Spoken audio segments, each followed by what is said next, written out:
Today marks 1761st day of the lessons, day reflections. And today we speak about standard, a new standard that we want to reflect on, and that is excellence. Such a beautiful standard. We already discussed four standards.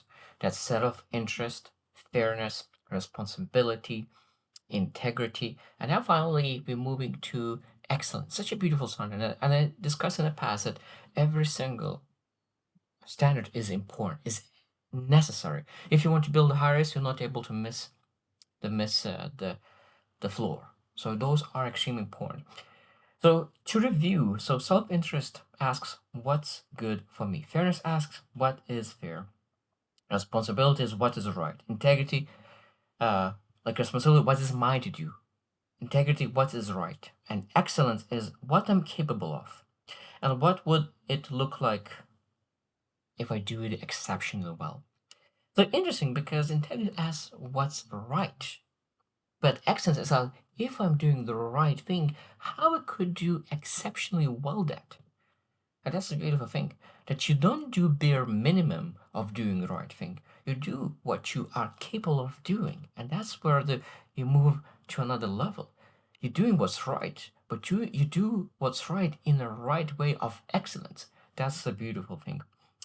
You're pursuing mastery, not perfection, mastery, and that's the beautiful thing. And then today we'll really discuss it, what we're able to reflect on when we really start living a life based on a higher standard, excellence. And that's just like it's a beautiful thing because perfection is being afraid of making mistakes. And that's a huge difference between excellence, because excellence saying I'm willing to fail repeatedly in pursuit of being excellent. While perfection is afraid of failure because if you fail, that means you're not perfect. But in excellence, failing is a good thing because that means that you're pursuing excellence. So let's review things that we need to really consider reflecting on living a life based on excellence. So number one, stop asking, is this good enough? Because the question is that could I do this substantially better? It's not good enough. Is could I do substantially better? So because a lot of times is this good enough is a yes or no. And in some cases it's not a good feeling when it says that's no. But doesn't give you permission to really be better. But when you ask like could I do substantially better, is that yes I can. So that means that is that good enough? Sometimes it's almost like a blame or judgment on yourself. It doesn't create positive emotions. While you as I could I do this substantially better, yes, and you feel motivated to be there or to do and be better. So I think that the way how we frame things is extremely important. And this excellence is framing things better. And I think that's an important thing. So always looking for opportunities to improve. Number two, become obsessed with quality, not appearance. And this is a beautiful thing. Become obsessed with quality, not appearance, because it's interesting that be able to ask, is this actually excellent? Because appearance seeks applause, while excellence seeks competence. And there's a huge difference. So because of what we are seeking, because sometimes when we really want applause, we will do things that looks good, but doesn't make us good. Interesting thing that I just thought about it that even my dad when he was cooking, he was an amazing chef. Like it's not his career, but like it just went on the weekends. He used to cook all the time, and sometimes he used to make food that looks terrible. So appearance was terrible, but the result of the food was the best food ever. So I used to be afraid sometimes to taste it because it looked not as tasty. But the thing about actions as well, sometimes do I do the right thing? Do I do the excellent thing? And sometimes maybe it will look bad, but the results that you're actually getting is important. And I think the majority, 95% people will be extremely happy about results, even though that it might be not looking nice how you achieve them. Number three, raise your personal standard. Raise your personal standard. What is my current best? And this is again, be able to ask, okay, what is my standard? Not anyone around me. what is my standard in everything. I think that becoming a better version of yourself than yesterday is extremely important. And again, this is it's again standards. Asking you how I could move from standard to standard. Because sometimes it could be that a friend is still at a lower standard fairness. They they do things only if you do things. That's all fine. So that I'm not willing to stay in one standard just because I have friends who are staying there. I'm elevating because I want to beat myself, not anyone else. And that's just easy one. Number four, develop mastery instead collecting information. And this is one of the biggest mistakes regarding personal growth. I'm guilty of that as well. Is that we read, we watch videos, we take courses, we talk about it, but true excellence is about execution, about practice, practice, practice, practice, practice. And this is where true excellence is. Deliberate practice is excellence. Because the practice gives you feedback from other people, from results that you're getting, then you correct and then repeat, correct and repeat. And then again, deliberate practice, feedback, correction, repetition. That's where true excellence lies. Because you're not able to become excellent based on information alone. You can become excellent in information, but not in the things that truly matter. And that's again an important thing that sometimes you can become excellent on things that matter, and sometimes you can become excellent on the things that is minor things and in a bigger picture do not matter. So we need to major on major things. Number five, finish things. And this is part of excellence. So sometimes we can really start so many different things and not finish them. I think that one of a great, excellent thing is that sometimes it doesn't matter how you finish and what is the finished product, what kind of result you get. But when you finish, now you're able to really say, okay, I finished, done, next. Now I'll be able to improve it. Because sometimes we seek imperfection and we do not release the finished product. For example, we can write a book and write and write and write and write and always to try to perfect, and we never release any kind of book to really to the market to give even feedback. But when you really write the book with the current capacity, and then you write second book that is much better, now you're actually able to improve much better rather than to perfect that one and release it in anything. It could be an online course, it could be a video, it could be a letter to someone. You're not able to actually improve until you fully finish. And that is part of execution and really finishing rather than perfecting that one thing. And at the same time, that sometimes you have 50 ideas and you're not able to execute to that one thing. Number six, build systems that make excellence repeatable. And that's the beauty thing. That means that rather than saying I should read more, say that I read 15 minutes a day every single day. Maybe a specific time. I read at 8 a.m. every single day. That means that you know exactly, very specifically what you do. So that oh, I want to exercise. Okay, I exercise on Monday, Wednesday, and Friday at 7 p.m. That specificity is really gives us opportunity to really repeat, because sometimes when we too vague and live in the air, we forget about the things that we said that we want to do in our lives. And that's the thing that just creates a lot of excellence. Number seven, seek brutal feedback. And this is probably one of the most important regarding excellence, because feedback requires to really to expose yourself.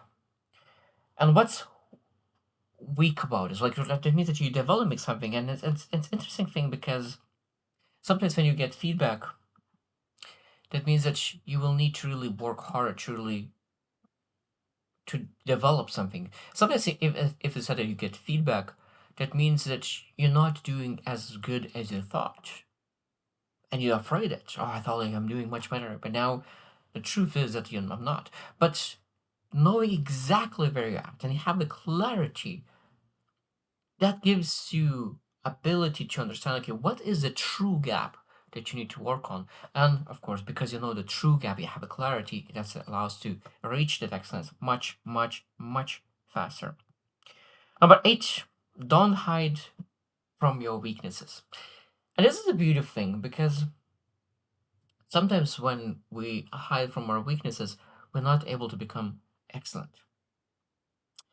And I think that's what excellent people expose their weakness because those weaknesses we want to hide them. We want to hide those weaknesses. But I think one of the beautiful things is that I know that you are strong in your strengths and you're weak in your weaknesses.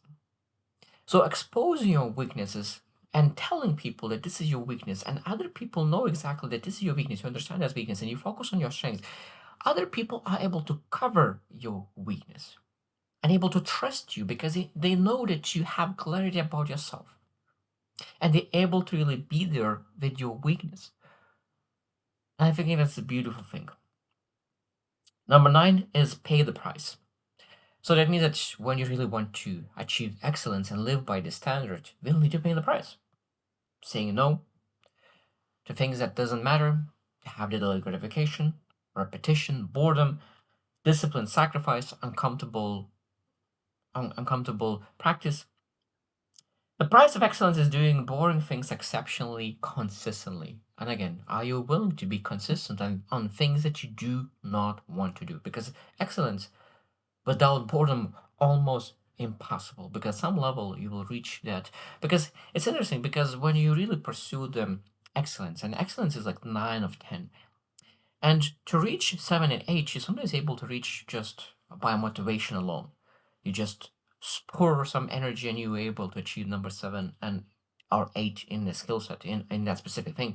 But to reach 9, it will be must be done by some kind of boredom, not by motivation alone. Number 10, don't sacrifice your life for excellence. And that's again one of the things that we need to be careful because if we don't optimize with wisdom without or optimize excellence without wisdom, we potentially could really pursue excellence with our finances but neglect our health or our family. So it means that we need to look into how this excellence is intertwining with all my life. But the most important, non-negotiables. Because we're not supposed to neglect and I would say like what is my most important values and how I could really prioritize my life so I could be excellent on the most important things. Because as I said it, you could potentially be excellent on minor things and things that do not matter. So I'm have excellent standard because I'm excellent in this one thing. But do that one thing truly matters in the bigger picture? Because it might be that you are not excellent in a major thing. And he said that my family is the most important thing. So, are you excellent in your family regarding your communication, being there for them, accountable, dependable, showing kindness, and you are true to yourself and present to your family, giving you energy, resources, or do you give all that stuff to the strangers? So that means that you're able to really be intentional about being excellent within your family. Number 11, learn the difference between important and merely impressive. And that means that if I become 10% better at this, would my life meaningfully improve? Again, this is part of focusing on important things because sometimes being excellent on certain things would look impressive. But when you look at your values, being impressive in that thing, does that really matter? For example, again, this is an example with the family. I want to be the best father in the universe. This is my key value. I really want to do that.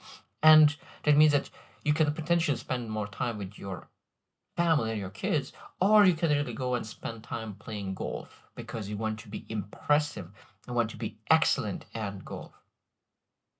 Now, both things are great, but if your value says that I want to be the best dad of in the universe, maybe being excellent at golf, maybe that's not the best obsession to have. You can play golf, yes, but to achieve that excellence in that, maybe will not be worth because being impressive at that might be that you remove being impressive at the thing that truly matters. Number 12, is make excellence your default, not your occasional performance. So that means that you can potentially perform excellent for 3 days, 5 days, 7 days. And then again, one of the most important thing is that how you can really keep that standard at everything that is important in your life. Because not everything requires 100% of your effort. And again, what is important? At the same time, we need to make sure that we're able to have the standard where we push enough that we're able to stay in that pushing. Because if you push, but push too hard and you fall back because of that, that is, of course, is not sustainable. Because we need to have high standard maintained over the years, not over 3 days. So the dark side of the excellent is that, of course, perfectionism. That if it's not perfect, it's worthless. That means mistakes are part of excellence because imperfect coexist with excellence. Comparison, of course, comparison could really say that, oh, like that person is doing better than me. That means that I'm not excellent. No, you're excellent at the moment because you do the right thing with excellence. It could lead to burnout because if you push too hard, of course, it will break. So it means excellence includes recovery. Recovery is part of excellence, not outside of excellence. Identity. Um, I'm valuable because I'm exceptional. I am excellent. No, you are valuable as a human being, and excellence is just additional bonus. So the level 5 question asks is, what would excellence look like? Because I think that is a beautiful thing. That what would I do differently if I do the same thing next time? And I think that's, again, we need to understand that question that really allows to constantly ask what they would do differently next time. So the last one that I want to mention is that the shift between 4 and 5. So the response integrity asks what I will do what's right. And number 5, excellence, says that I will do what's right and I will do exceptionally well. Excellent. Excellence prevents you from becoming complacent, and that's a beautiful thing about living a life in excellence. And the last thing that I want to mention is that we always need to choose where we want to be excellent, because we say that this deserves my best, and we allocate our energy and time to become our best in the most important things. Because, as I said, it doesn't matter to be impressive in the things that do not matter. What matters is being impressive on the things that truly matter to you, and not about anyone else. So I want you to reflect on that, because this is a beautiful, beautiful, standard to live by. Because first ones, I think that was the great foundation, but this is where true life begins, where true success lies. Because I think that, again, sometimes people want to live in excellence, but they didn't build all other floors yet, and that's why, because they didn't build, they don't stay in that fifth floor of excellence. And the first ones are, of course, self-interest, fairness, responsibility, integrity, and now finally we move to excellence. So tomorrow we'll go to level 6. So I hope you choose to win, and see you tomorrow.